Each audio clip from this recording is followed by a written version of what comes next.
அஸ்ஸலாமு அலைக்கும் வரஹ்மத்துல்லாஹி வபரகாத்துஹு. அல்ஹம்துலில்லாஹ் நஹ்மதுஹு வ நுஸல்லி அலா ரசூலிஹில் கரீம் முஹம்மது இப்னு அப்துல்லாஹ் வ அலா ஆலிஹி வ அஸ்ஹாபிஹி வ மன் தபியஹும் பி இஹ்சானின் இலா யௌமித்தீன். அம்மா பஅத். எல்லா புகழும் புகழ்ச்சியும் அகில உலகங்களையும் படைத்தாளுகின்ற அல்லாஹ் ஒருவனுக்கே உரித்தாகட்டும். அவனுடைய அன்பும் கருணையும் நபிகள் பெருமானார் ஸல்லல்லாஹு அலைஹி வஸல்லம் அன்னவர்கள் மீதும், அவருடைய குடும்பத்தார்கள், கிளையார்கள், உற்ற தோழர்கள், கியாமத் நாள் வரைக்கும் அவர்கள் காட்டிய வழிப்படி வாழ்ந்து மரணிக்கின்ற அனைவர்கள் மீதிலும் உண்டாகட்டுமாக. கண்ணியத்திற்குரிய சகோதரர்களே, சகோதரிகளே, தாய்மார்களே, உலக வாழ்க்கை குறித்து நபிகள் நாயகம் ஸல்லல்லாஹு அலைஹி வஸல்லம் அவர்களுடைய ஒரு பார்வை இருக்கிறது. இந்த உலகத்திலே நபிகளார் ஸல்லல்லாஹு அலைஹி வஸல்லம் அவர்கள் உலக வாழ்க்கையை எப்படி வாழ்ந்தார்கள் என்பதை நாம் தேடி பார்க்கும் பொழுது, நபிகள் நாயகம் ஸல்லல்லாஹு அலைஹி வஸல்லம் அவர்களுடைய வாழ்க்கையில் அவர்கள் திருமணம் முடித்து வாழ்ந்திருக்கிறார்கள், தொழில் செய்திருக்கிறார்கள், குழந்தை குட்டிகளை பெற்றெடுத்திருக்கிறார்கள். அவர்களும் ஒரு சாதாரண மனிதரைப் போல இந்த உலகத்திலே ஏனையவர்களைப் போல வாழ்ந்திருக்கிறார்கள். உலகத்தின் மீது அதீத பிரியம் வைத்து, அன்பு வைத்து, உலகத்தையே தேடிக்கொள்ள வேண்டும் என்ற ஒரு எண்ணம் நபிகளாருக்கு எப்போதும் இருந்ததில்லை. ஆனால் உலகத்தில் கிடைச்சா ரசூலுல்லாஹ் எடுத்துக்குவாங்க. கிடைக்கக்கூடியதை அல்லாஹ்வுடைய ரசூல் இந்த உலகத்திலே பெற்றுக்கொள்ளக்கூடியவராகத்தான் இருந்திருக்கிறார்கள். இந்த உலகத்து வாழ்க்கையை பொறுத்த வரைக்கும் மறுமை வாழ்க்கை தான் நிலையானது என்ற நம்பிக்கை எல்லோருடைய உள்ளத்திலும் ஆழமாக பதிந்திருக்கிறது. ஆனால் உலகத்தில் வாழும் பொழுது மறுமை வாழ்க்கை தான் உண்மை என்றாலும் கூட இந்த உலகத்து வாழ்க்கை நமக்கு ஒரு குறுகிய காலத்துக்கு தேவை என்ற அடிப்படையில் இந்த உலகத்திலே நாங்கள் அதனுடைய சுகபோகங்களையும் அனுபவித்து கொண்டு வாழ வேண்டும். உலகத்தில் பற்றில்லாத ஒரு வாழ்க்கை வாழணும் என்றால் உலகத்தில் உள்ள எந்த சுகபோகமும் தேவையில்லை என்றது அர்த்தம் கிடையாது. ஏதாவது நமக்கு கிடைச்சா அல்ஹம்துலில்லாஹ்னு ஏற்றுக்கொள்ளணும். எங்களுக்கு கிடைச்சலையா, அது எங்களோட விதியில எழுதப்படல என்று கடந்து போயிடணும். அதுக்காக அலட்டிக்கொண்டு அதையே நினைத்து இந்த உலகத்தை அடைவதற்காகவே தன்னுடைய வாழ்க்கையை அர்ப்பணிக்கின்றவர்களாக முஸ்லிம்கள் இருக்க மாட்டார்கள்.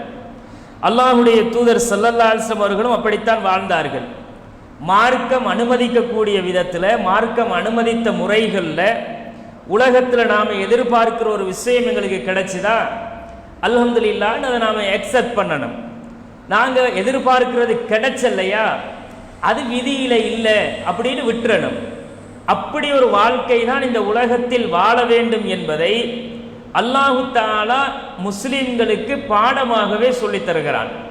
குர்ஆனை நாம் பிரட்டி பார்த்தால் 57வது அத்தியாயத்தில் 23வது வசனத்தில் அல்லாஹ் சொல்றான், லிகைலா தஅஸவு அலா மா ஃபாத்தக்கும், நீங்கள் நினைச்சது விரும்பியதொன்று உங்களுக்கு கிடைச்சல்ல என்று நீங்கள் கவலைப்படாமல் இருப்பதற்காகவும், வலா தஃப்ரஹு பிமா ஆத்தாக்கும், அல்லாஹ் உங்களுக்கு கொடுத்ததை கொண்டு நீங்கள் தலைகால் புரியாத அளவுக்கு மகிழ்ச்சி அடையாமல் இருக்கவும் அல்லாஹு தஆலா இந்த விதியை உண்டாக்கி இருக்கிறான். விதியில அல்லாஹ் எழுதினது கிடைச்சும், அல்லாஹ் எங்களோட வாழ்க்கையில ஒவ்வொன்றையும் தீர்மானம் செய்திருக்கிறான். தீர்மானம் செய்தது தான் உலகத்தில் கிடைக்குமே தவிர அவனுடைய தீர்மானத்தில் எது இல்லையோ அது இந்த உலகத்தில் கிடைச்சாது. ஐயோ கிடைச்சலையே, ஆசைப்பட்டோமே நடக்கலையே, இதெல்லாம் நினைச்சு நீ கவலைப்படாத. ஏன் கவலைப்படணும்? கவலைப்படுவதற்கு இங்க ஒன்றும் கிடையாது. நாம எதை ஆசைப்படுறோமோ அது கிடைச்சுதா, அது எழுதப்பட்டிருக்குது. கிடைச்சதை வச்சுக்கிட்டு நாம பார்த்தீங்களா, கிடைச்சிட்டு நாங்க ட்ரை பண்ணி எடுத்தது, நாங்க கஷ்டப்பட்டு கிடைச்சது, இது ஒன்றும் கிடையாது. நீ முயற்சி செஞ்சிருக்கிறாய், அவ்வளவுதான். அல்லாஹ் தரணும் என்று அல்லாஹ் நாடி இருக்கிறான். அப்ப அல்லாஹுடைய நாட்டத்தில் கிடைச்சனும் என்று அல்லாஹ் விதித்த ஒன்று கிடைத்திருந்தால் அதை வச்சுக்கிட்டு சந்தோஷப்படாம இருக்கிறதுக்கும், கிடைச்சாம போயிட்டே போயிட்டே போயிட்டேன்னு மனசுல கிடந்து புலங்கி புலங்கி துனியாவையே நினைச்சு கவலைப்படுறானே, அப்படி கவலைப்படாம இருக்கிறதுக்கும் தான் விதி. அந்த விதி மீது நம்பிக்கை உள்ள எவனும் உலகத்தின் மீது அதீத ஆசை கொள்ள மாட்டான். நாம உண்டு ஆசைப்படலாம், இவங்க கிடைச்சா நமக்கு நல்லம் அப்படின்னு நாம ஆசைப்படலாம். கிடைச்சாம வேறொரு பக்கமா போயிடும். அது கிடைச்சலன்னு நாங்க துனியாவில் கவலைப்படையிலுமா? நமக்கு ஒரு விஷயம், ஒரு சொத்து கிடைச்சணும்னு ஆசைப்படுவோம், அதுக்காக ட்ரை பண்ணுவோம், அது எங்களை விட்டு போயிடும். அது போயிட்டே ஐயோ இப்படி கவலைப்படையிலுமா? அது கவலைப்படாமலும் சந்தோஷப்படாமலும் இருக்கணுமாக இருந்தால் பேலன்ஸ் பண்ணணும். ரெண்டையும் பேலன்ஸ் பண்றதாக இருந்தா எங்களுக்கு ஒரே ஒரு நம்பிக்கையை தான் அல்லாஹ் சொல்லுகிறான், எழுதப்பட்ட விதியில எது இருக்கோ அது நடக்கும்னு எடுத்துக்க அப்படின்னு அல்லாஹு தஆலா சொல்லி, வல்லாஹு லா யுஹிப்பு குல்ல முஹ்தாலின் ஃபகூர், பெருமை அடிக்கக்கூடிய எவனையும் அல்லாஹு தஆலா விரும்புறதில்லை என்று அல்லாஹ் சொல்லுகிறான். கிடைச்சிட்டா பெருமை அடிக்கவும் முடியாது, கிடைக்காத ஒன்றை நினைச்சு கவலைப்பட்டு மாற்றி கொள்ளவும் முடியாது. கிடைச்சா சந்தோஷப்பட்டு அல்ஹம்துலில்லாஹ் அல்லாஹ்க்கு சுக்ர் செய்கிறோம், கிடைச்சலையா அதுவும் அல்லாஹ் புறத்தில் உள்ளது என்று எடுத்துக்கொண்டு சாதாரணமாக உலகத்து வாழ்க்கையை வாழக்கூடியவர்களாக முஸ்லீம்கள் இருக்க வேண்டும் என்பதை அல்லாஹ் சொல்லுகிறான். அப்ப கண்ணியத்திற்குரிய சகோதரர்களே, விதி மீது இருக்கக்கூடிய இந்த நம்பிக்கை தான் ஒவ்வொரு முஸ்லீம்களையும் பேலன்ஸ் பண்ணி உலகத்தில் வாழ வச்சும். ஆனால் உலகத்து வாழ்க்கையில் இந்த உலகத்து இன்பங்களையே குறிக்கோளாக கொண்ட யாரும் நிம்மதியாக வாழ இயலாது. நிம்மதியான ஒரு வாழ்க்கை, சந்தோஷமான ஒரு வாழ்க்கை என்பது நமக்கு நம்முடைய உள்ளத்திலே என்ன இருக்கணும்டா, கிடைச்ச வேண்டியது கிடைச்சும், கிடைச்சாதுன்னு அல்லாஹ் சொல்லிட்டானா அது ஒரு நாளும் கிடைச்சாது. உலகத்துல எவ்வளவு கஷ்டப்பட்டாலும் சரி அப்படிங்கிறத நாம என்ன செய்யணும், மனசுல ஆழமா பதிக்கணும். நாங்க தொழுகையில என்ன ஓதுறோம், தொழுது முடிச்சிட்டு சலாம் கொடுத்துட்டு என்ன ஓதுறோம், தொழுகை முடித்த உடனே அஸ்தக்ஃபிருல்லாஹ் அஸ்தக்ஃபிருல்லாஹ் அஸ்தக்ஃபிருல்லாஹ்னு திக்ர் சொல்றோம் இல்லையா? இந்த திக்ரில ஒரு இடத்துல ஒரு துவா ஓதுவோம், நாங்க ஒரு திக்ர் ஓதுவோம். என்ன ஓதுவோம்? அல்லாஹும்ம லா மானிஅ லிமா அஅதைத, யா அல்லாஹ் நீ தடுத்ததை, நீ கொடுத்ததை யாரும் தடுப்பதற்கு இல்லை. நீ கொடுத்தா யார் தடுப்பான் துனியாவில் அப்படின்னு ஒரு துவா ஓதுறோம். ஓதிட்டு என்ன சொல்றோம்? அல்லாஹும்ம லா மானிஅ லிமா அஅதைத வலா முஅதிய லிமா மனஅத, நீ தடுத்ததை கொடுக்கிறவனும் இல்லை. அப்ப அவன் தடுப்பான் கொடுப்பான். அவன் கொடுத்தால் தடுக்கிறதுக்கும் ஆள் இல்லை, அவன் தடுத்தா கொடுக்கிறதுக்கும் ஆள் இல்லை. இது எங்களோட உள்ளத்தை, எங்களுடைய வாழ்க்கையை, எங்களுடைய சிந்தனையை இந்த உலகத்தில் பேலன்ஸ் பண்ணுதா இல்லையா? அந்த நம்பிக்கையோடு தான் உலகத்தில் நாங்கள் வாழணும் என்பதை அல்லாஹ் சொல்லித் தருகிறான். இதுக்கு மிக சிறந்த ஒரு உதாரணமாகத்தான் இந்த உலகத்தில் ரசூலுல்லாஹி ஸல்லல்லாஹு அலைஹி வஸல்லம் வாழ்க்கையை நாங்கள் பார்க்கிறோம். அல்லாஹுடைய தூதரோட வாழ்க்கையை உத்தம நபியும், அதாவது உலக பற்றற்ற வாழ்க்கையை சொல்றதாக இருந்தா நபிகளாருடைய இந்த வாழ்க்கை எப்படி இருந்துச்சுன்றதை நாங்க பார்க்கணும். வெறுமனே போதனைகளோட மட்டும் ரசூல்லா வாழல, போதனைகளோடு அல்லாஹுடைய ரசூல் வாழ்ந்திருந்தா இந்த சமுதாயம் ரசூலுல்லாவை என்ன செஞ்சிருக்காது, முன்மாதிரியா எடுத்திருக்காது. போதனை செஞ்சுட்டு அதே மாதிரி வாழ்ந்து காட்டினவங்க ரசூலுல்லா. அப்ப போதனை செய்த ரசூலுல்லாஹ்வோட வாழ்க்கையை நாங்க எடுத்து பார்க்கும் போது அல்லாஹுடைய ரசூலுடைய வாழ்க்கை மிகச்சிறந்த உதாரணமாக அதுக்கு இருக்கிறத நாங்க பார்க்கலாம். ரசூல் ஸல்லல்லாஹு அலைஹி வஸல்லம் சாப்பாடு எப்படி இருந்துச்சு, அவங்களோட ஆடைகள் எப்படி இருந்துச்சு, அல்லாஹுடைய ரசூலுடைய வீடு எப்படி இருந்துச்சு, இதையெல்லாம் நாம தேடி பார்த்தோம்னா ஒரு மனுஷனுக்கு துனியாவில் அடிப்படை தேவை என்ன? அடிப்படை தேவையே வீடு, சாப்பாடு, ஆடை. இதானே அடிப்படை தேவை உலகத்துல. இந்த 3 விஷயங்கள் அல்லாஹுடைய ரசூல் வாழ்க்கையில எப்படி இருந்துச்சு? உணவு, உடை, இருப்பிடம். தேடி பார்த்தா ரசூலுல்லாஹ்வோட வாழ்க்கை இப்படி இருக்குதா என்று ஆச்சரியப்படுற அளவுக்கு இருக்கும். அப்படி ஒரு வாழ்க்கை ரசூல்லா வாழ்ந்திருப்பாங்க. அப்ப ரசூல் ஸல்லல்லாஹு அலைஹி வஸல்லம் வாழ்க்கையை நாங்க தேடுறோம். ரசூல்லா சாப்பிட்ட சாப்பாடு என்ன அப்படின்னு தேடினா நபிகள் நாயகம் ஸல்லல்லாஹு அலைஹி வஸல்லம் அவர்களும் சரி, அவருடைய குடும்பமும் சரி பல நாட்கள் பட்டினியாகத்தான் கிடந்திருக்கிறாங்க. வயிறு நிரம்பி சாப்பிட்டு சந்தோஷமாக வாழ்ந்திருக்கிறாங்களான்னு தேடினா அப்படி ஒரு வாழ்க்கையை ரசூலோட வாழ்க்கையில எங்களால காண முடியல. பல நாட்கள் பட்டினியான வாழ்க்கை அல்லாஹுடைய ரசூலுடைய வாழ்க்கை. நீங்க இந்த ஹதீஸ்களை தேடி தேடி படிச்சு பார்த்தீங்கன்னா நபிகளாருடைய வாழ்க்கை ஆச்சரியம் மிகுந்த ஒரு வாழ்க்கையாக இருக்கும். அது படிக்கிறவங்களுக்கே ஒரு ஆச்சரியமாக இருக்கும். இப்படி ஒரு தலைவர், சமூக தலைவர், ஒரு ஆட்சி தலைவர், ஒரு ஆன்மீக தலைவர் இப்படி வாழேலுமா என்ற அளவுக்கு ஒரு ஆச்சரியம் மிகுந்த வாழ்க்கை. இன்றைக்கு உலகத்து தலைவர்கள் எல்லாம் எப்படி வாழ்றான் எடுத்து பாருங்க. போலியாக இந்த சமுதாயத்தை வழிநடத்துகிறோம் என்று சொல்லுகிற தலைவர்களாக இருக்கட்டும், அதே மாதிரி நாங்கள் இந்த ஆன்மீகத்தை போதிக்கிறோம் என்று சொல்லுகிற ஆன்மீகவாதிகளாகட்டும், உலகத்தில் எல்லாரும் காசுக்குத்தான் அலைகிறான்.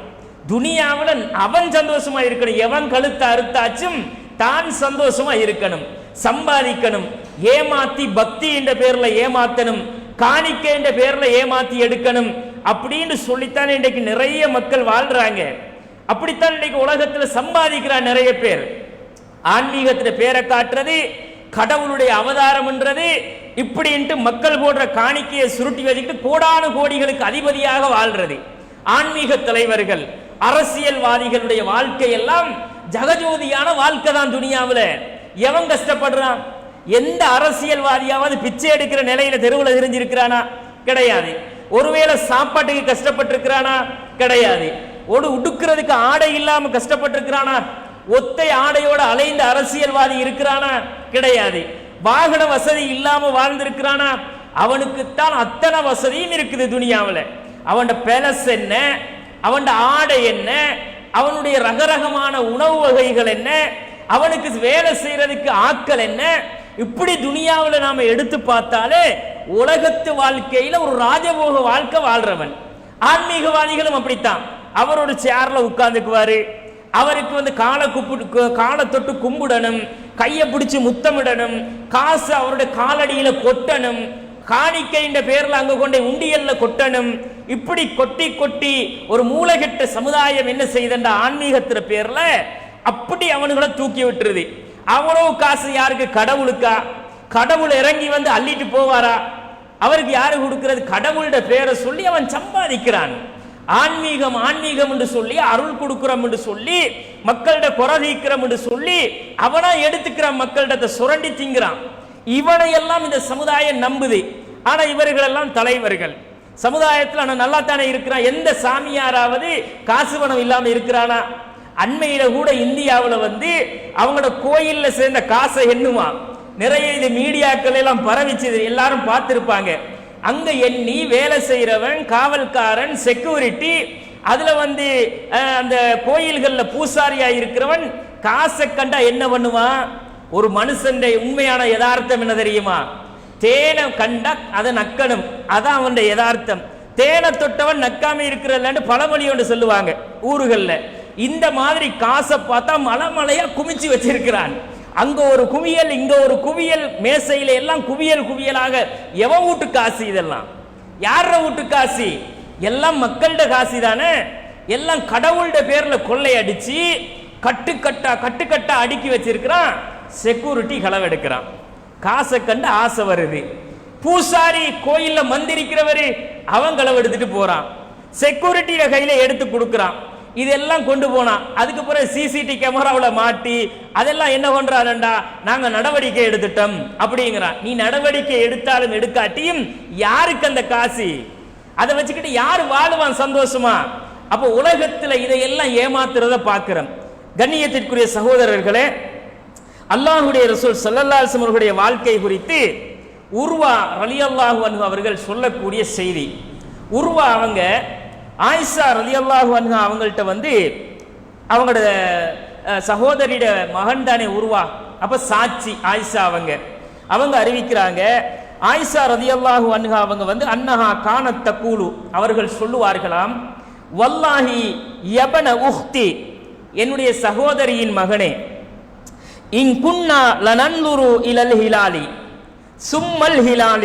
சும்மல் ஹிலாலி சலாசத்த அஹில்லா ஃபீ ஸஹ்ரைன், நாங்கள் 2 மாதங்கள் கழியும், 3வது மாதம் தலைப்பிறையும் பார்ப்போம். அப்போ 3 மாத காலங்களுக்கு ஒரு பிறை பார்ப்போம், 2வது பிறை பார்ப்போம், பிறகு 3வது பிறையும் பார்ப்போம். பார்த்துவிட்டு வமா ஊகித ஃபீ அபியாத்தி ரசூலில்லாஹி ஸல்லல்லாஹு அலைஹி வஸல்லம் நாரா, ரசூலுல்லாஹ்வுடைய எந்த ஒரு வீட்டிலையும் அடுப்பு எரிக்கப்பட்டிருக்காது. நெருப்பு மூட்டி இருக்க மாட்டாங்க. 3 மாசம் அடுப்பெரியாட்டி நிலைமை என்ன யோசிச்சு பாருங்க. சமைக்கிறதுக்கு தானே அடுப்பெரிப்பாங்க. கறி ஆக்கணும், சோறாக்கணும், ரொட்டி சுடணும், இதுக்கு தானே அடுப்பெரியும். ஆனா ரசூல் ஸல்லல்லாஹு அலைஹி வஸல்லம் வீட்டுல 3 மாத காலங்களுக்கு அடுப்பெரிய மாட்டாது. நாங்க இந்த பிறைய பார்த்தா அடுத்த பிறை பார்த்துருவோம், 1 மாசம் போயிரும். அடுத்த பிறை பார்த்துருவோம், 2வது மாசம் போயிரும், 3வது பிறையும் பார்த்துருவோம். அப்ப 3வது பிறைன்னா 3வது மாசமும் வந்துடும். எங்கட ஊடுகள்ல யார வீட்லையும் எத்தனை கொஞ்சாதி இருந்தாங்க ரசூலுல்லாஹ்க்கு? 9 மனைவிமார்கள் சமகாலத்துல வாழ்ந்தாங்க. அவங்களோட எந்த வீட்டிலையுமே அடுப்பு மூட்டப்பட்டிருக்காது என்ற உடனே அப்ப கேட்கிறாங்க உருவா, யா ஹாலா சாட்சி, ஃபமா கான யுஈஷிக்கும், அப்ப எப்படி வாழ்ந்தீங்க, எப்படி எப்படி வாழ்க்கை நடத்தினீங்க, எதை திண்டு வாழ்ந்தீங்க உசுரோட அப்படின்னு கேட்கிறாங்க. அப்ப ஆயிஷா ரதியல்லாஹு அன்ஹா அவங்க சொல்றாங்க, அல் அஸ்வதான், 2 கருப்பு தான், ஒன்று பேரித்தம்பழம், இன்னொன்று தண்ணி. அங்க இருந்த பேரித்தம்பழம் ஏதாச்சும் கிடைச்சா அதை திம்பாங்க, கொஞ்சோண்டு தண்ணியை குடிச்சுக்குவாங்க. இதுதான் எங்களுடைய வாழ்க்கை. அத்தம்ரு வல்மா அப்படின்றாங்க. இல்லா அன்னஹு கது கான லி ரசூலில்லாஹி ஸல்லல்லாஹு அலைஹி வஸல்லம் ஜீரானுன் மினல் அன்சார். சில அன்சாரி தோழர்கள் ரசூலுல்லாஹ்வோட அக்கம் பக்கத்து வீட்டில் இருப்பாங்க. அவங்க யாராவது ஒரு கப்ல பால் கொண்டு தந்தா அதை எல்லா மனைவிமாருக்கும் பங்கிட்டு கொடுப்பாங்க. எப்படிப்பட்ட வாழ்க்கை இது, எப்படிப்பட்ட வாழ்க்கையை ரசூலுல்லாஹ் வாழ்ந்தாங்க உலகத்துல. அப்ப ரசூல் ஸல்லல்லாஹு அலைஹி வஸல்லம் சாப்பாடுன்றது பட்டினியான வாழ்க்கை. ஒரு நாள் சாப்பிடலன்னா நம்மட நிலைமை என்ன? 2 நாள் சரி, ஒரு நாள் பொறுத்துக்குவோம், 2வது நாள் பொறுப்போம், 3வது நாளைக்கு புருஷனை ஒரு மாதிரி பார்ப்போம். என்ன சம்பாதிக்கிற இல்லையா, தின்ற இல்லையா, புள்ள குட்டி வளர்க்கிற இல்லையா, எதுக்கு கல்யாணம் பண்ணினீங்க? இது சாதாரணமா எல்லார்ட்டையும் வார பிரச்சனை தானே.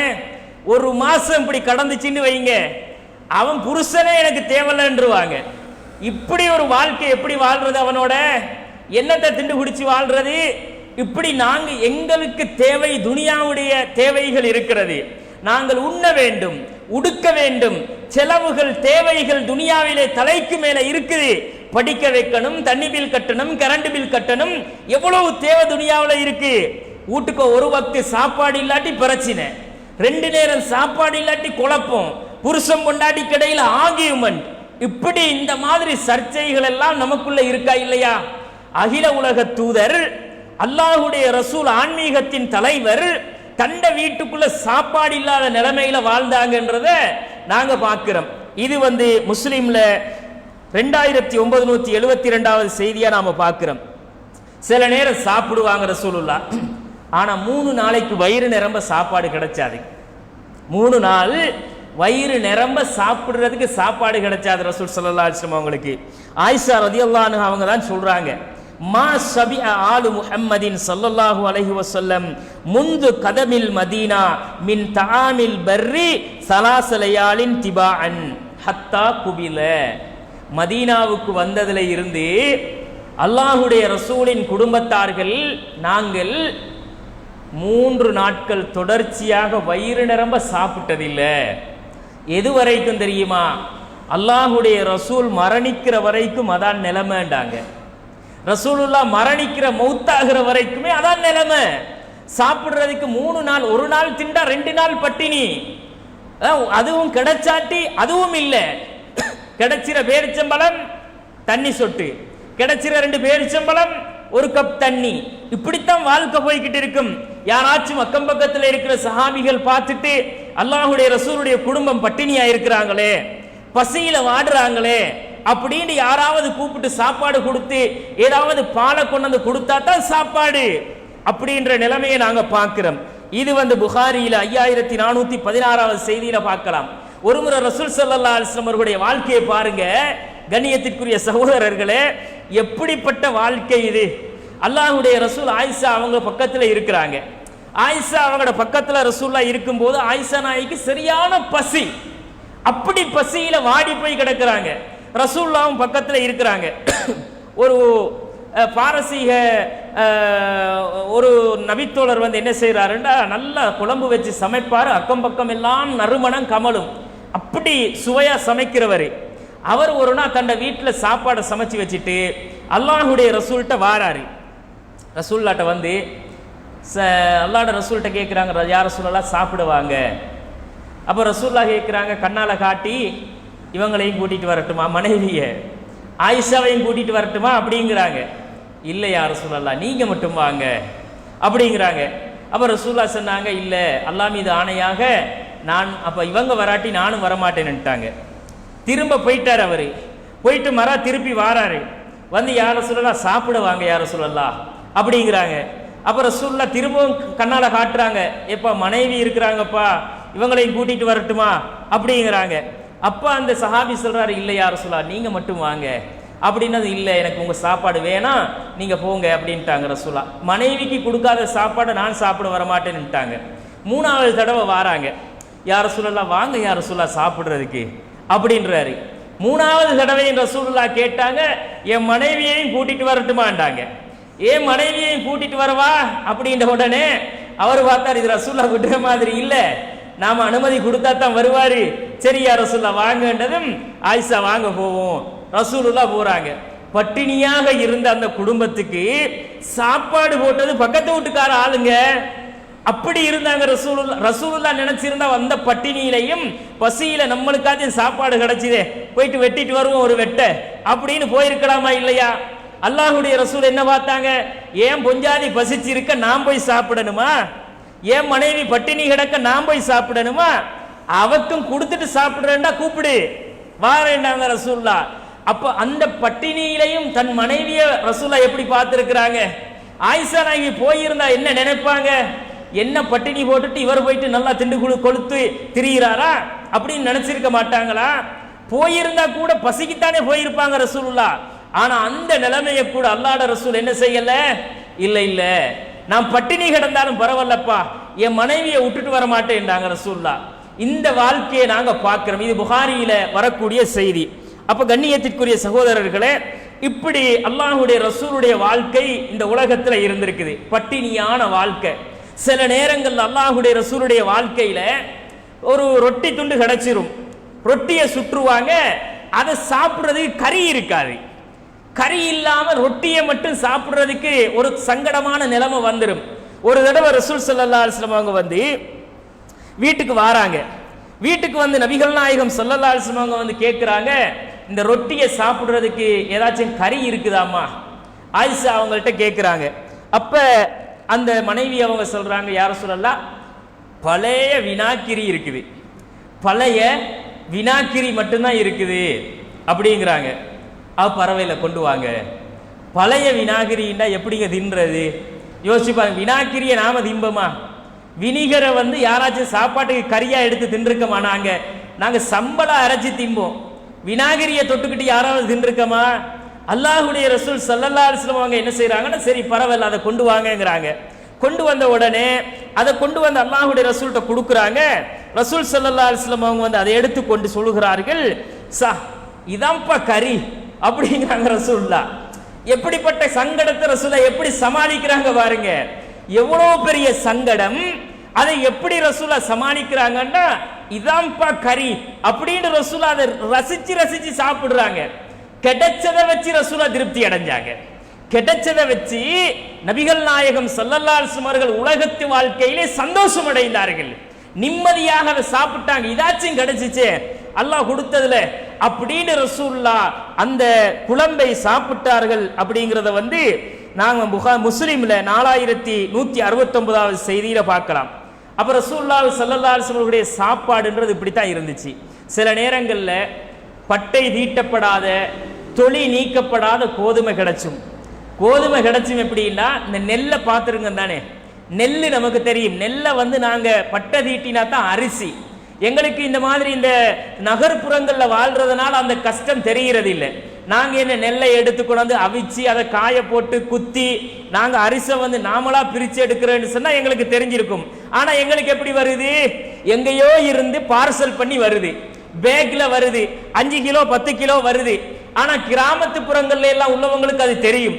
கிராமத்துல என்ன பண்ணுவாங்க, வயல்ல அறுவடை செய்வாங்க, அறுவடை செஞ்சு அதை கொண்டு வருவாங்க, கொண்டு வந்து அதை காய வைக்கணும், பதற வேறையாக புடைச்செடுக்கணும், இதை நெல்ல வேறையா எடுக்கணும், அதை எல்லாம் செஞ்சு கழுவி சுத்தப்படுத்தி அதை நெருப்புல வச்சு அவிச்சு அதுக்கு பிறகு அதை கொண்டு போய் வெயில்ல போட்டு ஒரு நாள் காய வச்சு திரும்ப ஒரு நாள் அதை வெயில் படாம காய வச்சு வீட்டுல அடுத்த நாள் அதை பேக் பண்ணி கொண்டு போய் ஒரு கடையில கொடுத்து அதை தொலியை நீக்கி அதை அரிசாக்கி கொண்டு வரணுங்க. இவ்வளவு வேலை இருக்கா இல்லையா?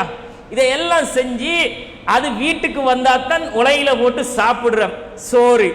ஆனா எங்களுக்கு எப்படி வருது? எங்கேயோ பேக் பண்ணி கண்டெய்னர் கணக்கில் வர்றதுனால கடையில போய் லேசா காசை கொடுத்து அரிசை வாங்கி கொண்டு வந்து சாப்பிடுறோம். ரசூல் ஸல்லல்லாஹு அலைஹி வஸல்லம் காலத்துல அவங்களா இடிச்சனும் கையால இடிச்சு இடிச்சு இடிச்சு அந்த தோலை நீக்கி அதை புடைச்சி வடிச்சு எடுத்தா தான் அவங்களுக்கு மாவு. அப்படி இல்லாம ரசூல் ஸல்லல்லாஹு அலைஹி வஸல்லம் வாழ்க்கையில எத்தனையோ தடவை தோல் நீக்கப்படாத கோதுமையை பசிக்கு சாப்பிட்டு இருக்காங்க. நெல்லை கொண்டு வச்சு நாங்க பிளேட்ல போட்டு சாப்பிடுவோமா? எங்களோட வாழ்க்கையை யோசிச்சு பாருங்க. எங்களுக்கு சோறு வேணும். சோறு எப்படி வேணும்னா அதுவும் குவாலிட்டியா வேணும், அதுல குறைபாடு இருக்கப்படாது என்ற வாழ்க்கை நாம வாழ்றோம். ஆனா அல்லாஹ்வுடைய ரசூலுடைய வாழ்க்கை இப்படித்தான் இருந்துச்சுங்கிறத பார்க்கிறோம். சரி, ரசூல்லா உடுத்த ஆடையாவது எப்படி இருந்துச்சு? அல்லாஹ்வுடைய ரசூலுக்கு ஆடைகள், அல்லாஹ்வுடைய ரசூல்கிட்ட ஒரே ஒரு ஆடை, கனமான ஒரு ஆடை, கம்பளி ஆடை இருந்துச்சு. ரசூல் ஸல்லல்லாஹு அலைஹி வஸல்லம் அந்த ஆடைகள் வண்ண வண்ணமாக எப்பவுமே ரசூல்லா உடுத்து பார்த்ததில்லை அந்த சமூகம். ரசூல்லா ஒரு நாளைக்கு ஒரு ஆடை, அடுத்த நாளைக்கு அதை உடுத்துட்டு வரமாட்டார் இன்னொரு ஆடை. நாங்க அப்படி இல்லை, இன்னைக்கு இதை போடுவோம், நாளைக்கு இன்னொன்னு போடுவோம், நாளைக்கு போட்ட மறுநாளைக்கு இன்னொன்னு போடுவோம். எங்கள்கிட்ட கொலி வைக்கிறதுக்கு எங்களுக்கு கபட்டு அலுமாரியை திறந்தோம்னா 7 நாளைக்கு 7 வகையான உடுப்பு இருக்கும். ஒரு மாசத்துக்கு 30 உடுப்பு வெரைட்டிஸா இருக்கும். இப்படி உடுக்கக்கூடியவங்க தான் நாம். ஆனா அல்லாஹ்வுடைய ரசூலுடைய வாழ்க்கையில் வண்ண வண்ண ஆடைகள் ரசூல்லா உடுக்கல்ல. சாதாரணமா உடம்புல பட்ட மெல்லிசா இருக்கக்கூடிய உடம்புக்கு ராகத்தான ஆடைகளை ரசூல்லா உடுக்கல்ல. அல்லாஹ்வுடைய ரசூலுடைய ஆடை பெரும்பாலும் கரடு முரடாத்தான் இருந்துச்சு. அப்படிங்கிறத புகாரியில 2597வது செய்தியில பார்க்கலாம். ரசூலுல்லாஹ் ஒரு ஆடையை போட்டுட்டு வருவாங்க. அந்த ஆடையை எடுத்து இந்த பக்கம் ஒரு துண்டு, இந்த பக்கம் ஒரு துண்டு போட்டுக்கிட்டு வருவாங்க. அந்த கீழுக்கு ஒரு ஆடை கட்டுறதுக்கு இருக்கும், மேல மறைக்கிறதுக்கு ஒரு துணி துண்டு இருக்கும். இப்படி ரசூலா போட்டு வருவார்கள். சுஜூது செய்வார்கள். அல்லாஹ்வுடைய ரசூலுடைய இந்த அக்குள்களின் வெண்மையெல்லாம் தெரியும் என்பார்கள் சஹாபாக்கள். அப்படிதான் ரசூலா உடுத்திருக்கிறாங்க ஆடை. நம்ம போத்திட்டு வந்தவங்க வைங்க, என்னடா பஞ்சக்கார மாதிரி வந்திருக்கிறாய் அப்படிமா, பஞ்சத்துல அடிவட்ட மாதிரி வந்து உனக்கு ஒழுங்கா ஒரு ட்ரெஸ் இல்லையாடா உடுக்கிறதுக்கு, ஒரு டிஷர்ட் இல்லையா, ஒரு ஷர்ட் இல்லையா? ஏன் இல்ல, நம்ம பீரோவை திறந்து வாரு எப்படி இருக்குதுன்னு. அப்படி உடுக்கக்கூடியவங்க நாங்க. சாதாரண மக்கள் நாங்களே இப்படி துனியாவில் ரகரகமா உடுக்க விரும்புறோமே, அல்லாஹ்வுடைய ரசூல் எப்படி உடுத்தாரு அப்படிங்கிறத பார்க்கிறோம். ரசூலுல்லாஹ் வாழ்க்கையில யாராவது ஒரு சஹாபி கொண்டு ஒரு ஆடையை கொடுப்போன்னு கொடுத்தா கூட ரசூல் ஸல்லல்லாஹு அலைஹி வஸல்லம் அவர்கள் அதை சந்தோஷமா வாங்குவாங்க. ஒரு பெண்மணி அல்லாஹ்வுடைய ரசூலுக்காகவே ஒரு ஆடையை அவங்கள கையால தைச்சி கொண்டு வராங்க. ஆடை நெய்யுதல் என்று சொல்லுவாங்க. அதுக்கு அவங்களே ஆடைய நூல்களால நெய்து அல்லாஹ்வுடைய ரசூல்கிட்ட கொண்டு கொடுத்தாங்க. யா ரசூலல்லாஹ், இது என்னுடைய அன்பளிப்பு யா ரசூலல்லாஹ்னாங்க. பக்கத்தில் ஒரு நபித்தோழர் இருந்தார். அல்லாஹ்வுடைய ரசூலுக்கு வந்த ஆடை என்ன? அவரே அவ்வளவு கஷ்டத்துல இருக்கிறாரு, அணியறதுக்கு ஆடை இல்லை. அல்லாஹ்வுடைய ரசூல்கிட்ட இருந்த இந்த சஹாபி, யா ரசூலல்லாஹ் அந்த ஆடையை எனக்கு தருவீங்களான்னு கேட்கிறாரு. அல்லாஹ்வுடைய ரசூல்கிட்ட அந்த ஆடையை கேட்கிறாரு பாருங்க. ரசூலுல்லாஹ் கேட்டா தரமாட்டேங்க மாட்டாங்க, இந்தாங்க கொடுத்துட்டார் அல்லாஹ்வுடைய ரசூல். ஆனா ரசூலுக்கு தேவை இருந்துச்சு. தேவை இருந்ததுனால தான் அந்த பெண்மணி கொடுத்ததை வாங்கினாங்க அல்லாஹ்வுடைய ரசூல். ஆனா கொடுத்துட்டாங்க அல்லாஹ்வுடைய ரசூல். சஹாபாக்களுக்கு எல்லாம் பெரிய கோபம். அப்படி கோவப்பட்டாங்க. டேய், அல்லாஹ்வுடைய ரசூலுக்கே இப்படி ஒரு ஆடை வாரதே பெரும் கஷ்டம், வாரத்தை நீ கேட்டு வாங்கிட்டியே அப்படின்னு. இல்லை, நான் அதற்காக கேட்கல, அல்லாஹ்வுடைய ரசூலுடைய மேனியில் பட்ட இந்த ஆடை தான் எனக்கு கபனாக இருக்கணும்ன்றதுக்காகத்தான் நான் கேட்டேன்டாங்க. அப்படி ஆசைப்பட்டாங்க நபித்தோழர்களும். ஆனா ரசூலோட வாழ்க்கை எப்படி இருந்துச்சு யோசிச்சு பாருங்க. இல்லைதான், இருந்தாலும் கொடுப்பார்கள் என்பதுதான் அல்லாஹ்வுடைய ரசூலோட வாழ்க்கை. அதை நாங்க பார்க்கிறோம். இதெல்லாம் புகாரியில 2597, 6636வது செய்திகள்ல நாம பார்க்கலாம். ரசூலா வாழ்ந்த வீடு என்ன, நபிகள் நாயகம் வாழ்ந்த வீடு என்ன? 10 கதவு, 18 ஜன்னல், அடுக்குமாடி வீடு, இப்படியா ரசூலா வாழ்ந்தாங்க? எப்படி அவர்களுடைய வீடு இருந்துச்சுண்டா, அவ்வளவு குறுகலான வீடு. சாதாரண சின்னோரு ஒரு 10க்கு 10 கிடையாது என்ற அளவுக்கு அல்லாஹ்வுடைய ரசூலுடைய வீடு இருந்துச்சு. ஆயிஷா ரலியல்லாஹு அன்ஹா அவங்க சொல்றாங்க, குன்து அனாமு பைன யதை ரசூலில்லாஹி ஸல்லல்லாஹு அலைஹி வஸல்லம் வ ரிஜ்லாய ஃபீ கிப்லத்திஹி. நான் ரசூலுல்லாஹ்வுக்கு குறுக்கால படுத்து கிடப்பேன். அல்லாஹ்வுடைய ரசூலுக்கு முன்னால என்ற கால்கள் இருக்கும். இப்படி ரசூலா தொழுவாங்க. ஃபஇதா சஜத கமஸனி. அல்லாஹ்வுடைய ரசூல் சுஜூதுக்கு வருவாங்க. வரும்போது இப்படி காலில் என்ற காலில் அவங்களோட கையால் குத்துவாங்க. குத்தும் போது ஃபகபில் துர்ஜிலை, என்ற காலை நான் மடக்கி கொள்ளுவேன். ரசூலா சுஜூதுக்கு வருவாங்க, காலில் குத்துவாங்க, காலை மடக்கிக்கிருவேன்.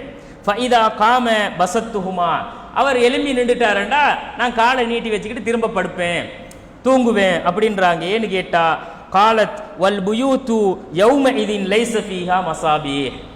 அந்த காலத்தில் எங்களோட ஊடுகளில் ஒரு விளக்கும் கிடையாது, விளக்கு கூட கிடையாது. ரசூலோட வாழ்க்கையை பாருங்க. ரசூலுல்லா எலும்பி நின்று தொழுவாங்க.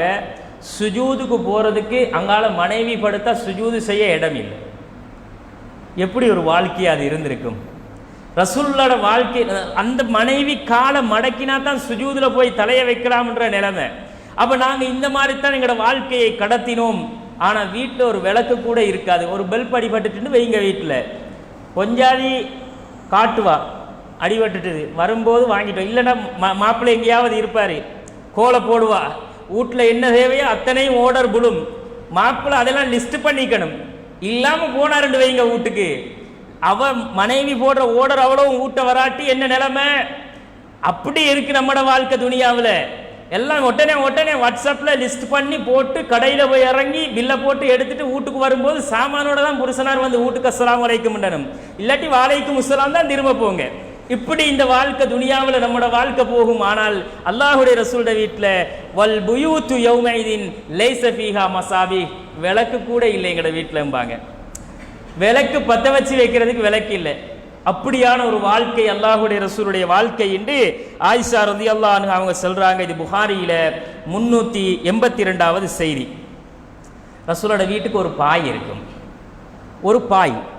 அந்த பாயை என்ன செய்வாங்கடா ரசூலுல்லா விரிச்சி, பகலில் விரிச்சி கொண்டு அவங்க இருப்பாங்க. இந்த பாயை வந்து விரிப்பாக பயன்படுத்தி கொள்வாங்க. பிறகு என்ன செய்வாங்கன்னா வாசலுக்கு அதை கொழுவி கொள்ளுவாங்க. இப்படி படுக்கிறதுக்கும் வாசல் கதவாகவும் ரெண்டாகவும் ரசூலுல்லாஹ் அந்த ஒரு பாயை பயன்படுத்தி கொள்ளுவாங்க அப்படின்னு ஆயிஷா ரலியல்லாஹு அன்ஹா அவங்க சொல்கிற செய்தி புகாரியில் 730வது செய்தியாக பார்க்கலாம். நம்ம வீட்டுக்கு வாசல் இல்லாமல் இருந்தால் எப்படி இருக்கும்? வாசல் இல்லை, இப்படியெல்லாம் டோர் ஃபுல்லாக ஓப்பன் தான். நாம் இப்படி ஒரு சின்ன ஒரு 10க்கு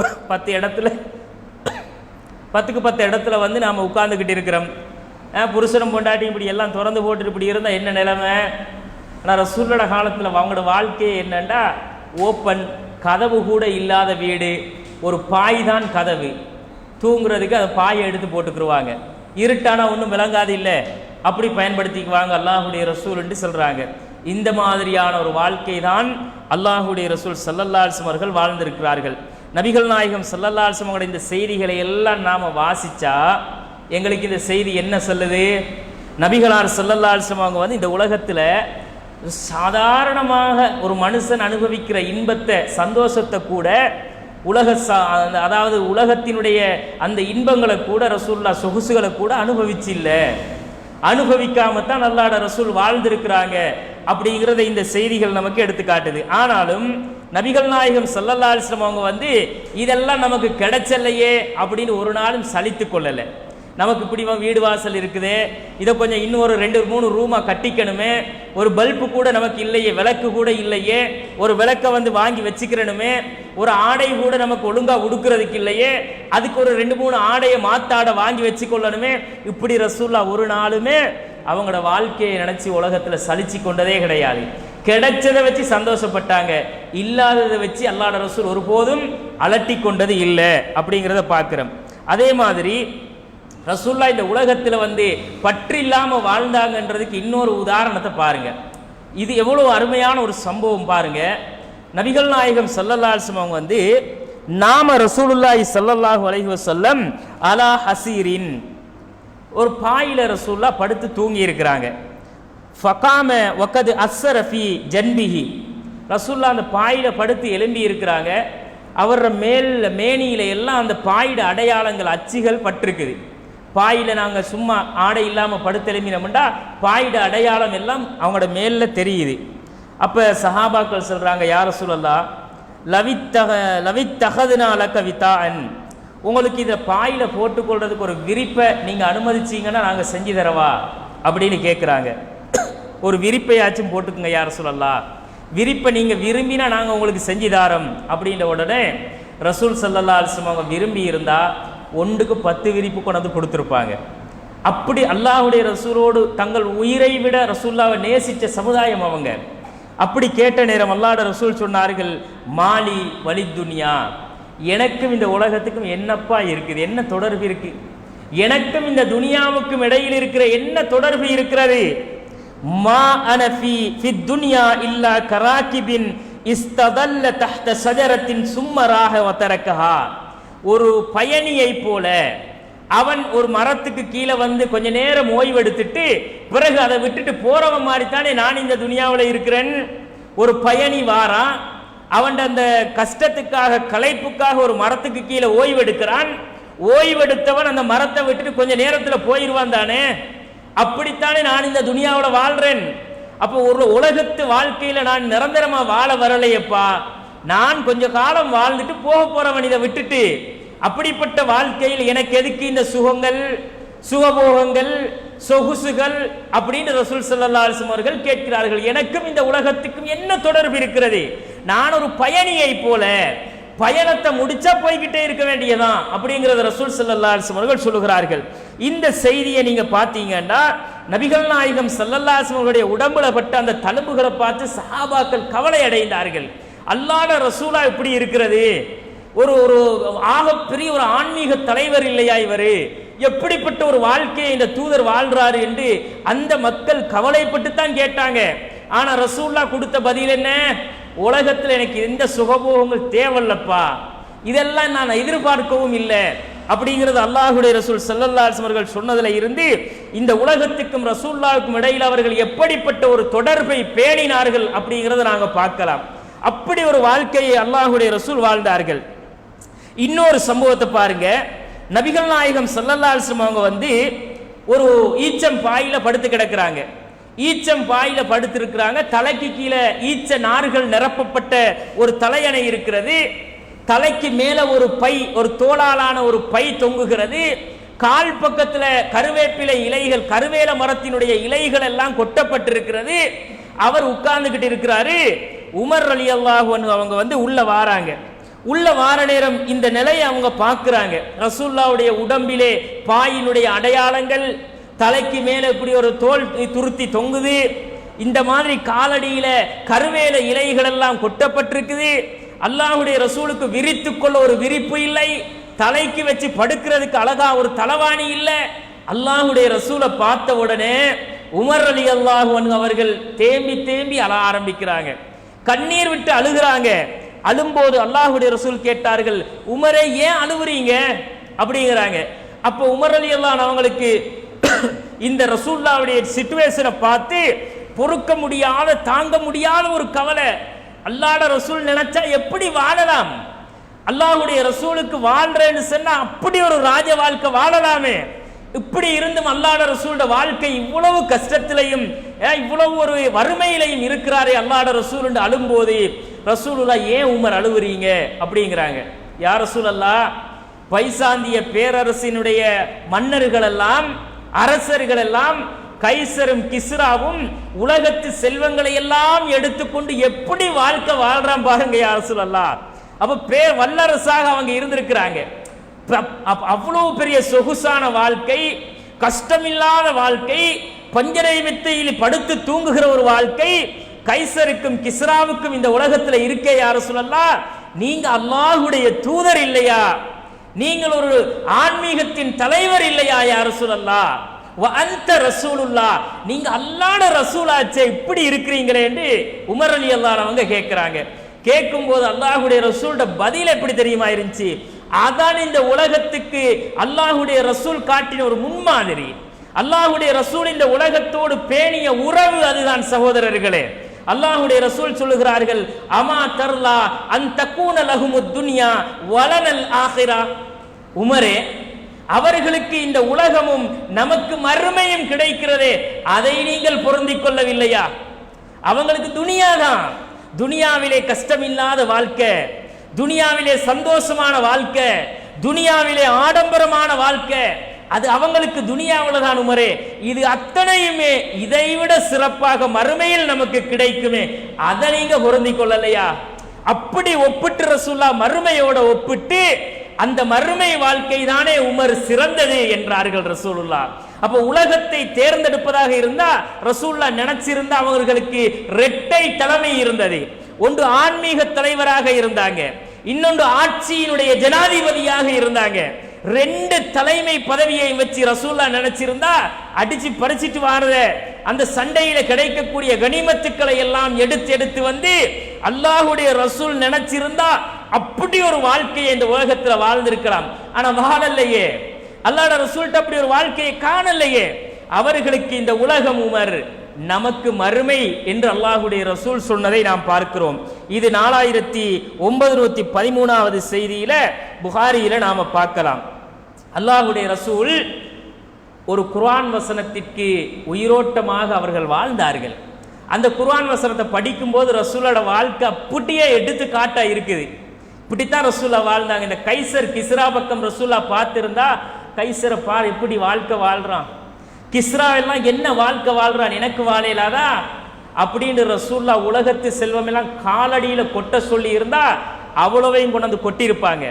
ஆனா அல்லாஹு தாலா நபிகள் நாயகம் ஸல்லல்லாஹு அலைஹி வஸல்லம் அவர்களுக்கு சொல்கிறான், வலா தமுத்தன்ன ஐனைக இலாமா மத்தஅனா பிஹி அஸ்வாஜம் மின்ஹும் ஸஹ்ரத்துல் ஹயாத்தித் துன்யா லினஃப்தினஹும் ஃபீஹி. நபியே, எவனை சோதிப்பதற்காக நாங்கள் அவனுக்கு இந்த உலகத்தினுடைய செல்வங்களை எல்லாம் வாரி கொடுத்திருக்கிறோமோ அவன் பக்கம் நீ பார்க்காத. அவனை இவனை பார்த்திருந்தா அப்படி ஒரு வாழ்க்கை நம்ம வாழ்ந்தா என்ன?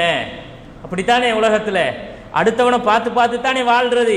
அவங்க இப்படி ஓடுறாங்க, நடக்கிறாங்க, பாயிறாங்க, என்ன வாழ்க்கை வாழ்றாங்க, நம்ம எல்லாம் என்ன வாழ்க்கை வாழ்றோம். ஒப்பீடு, உலகத்துல இந்த ஒப்பீடு செய்யக்கூடாது.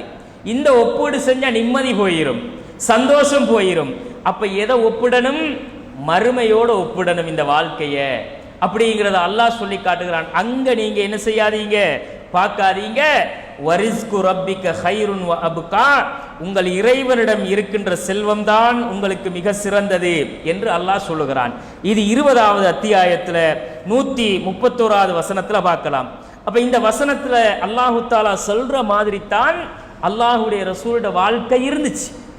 எவனையும் ரசூலா பார்க்க மாட்டாங்களே, அவன் எப்படி இருக்கான், இவன் எப்படி இருக்கான், அவன் எப்படி உடுக்குறான், இவன் எண்ணத்துல போறான், இது ஒன்றும் ரசூலுல்லாஹ்க்கு மனசுல ஓடினதே கிடையாது.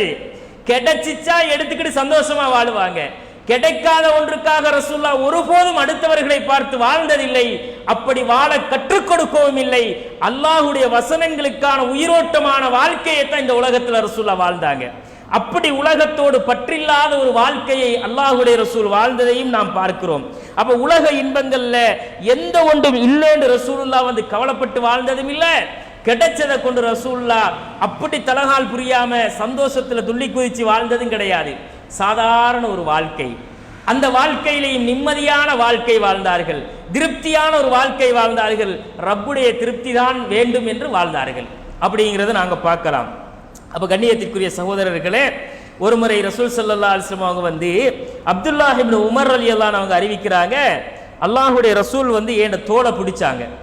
இப்படி வந்து தோளை பிடிச்சி, குன் ஃபித் துன்யா கஅன்னக கரீபுன் அவ் காபிரி சபீல், அப்துல்லாவே நீ உலகத்துல இருக்கிற நேரம் ஒரு பிரயாணியை போல நீ இந்த உலகத்துல இரு, அப்படி இல்லைன்னா ஒரு அந்நியன் மாதிரி இந்த உலகத்துல இரு அப்படின்னு ரசூலுல்லாஹ் சொல்றாங்க. இந்த உலகம் வந்து நமக்கு சொந்தம் இல்லை.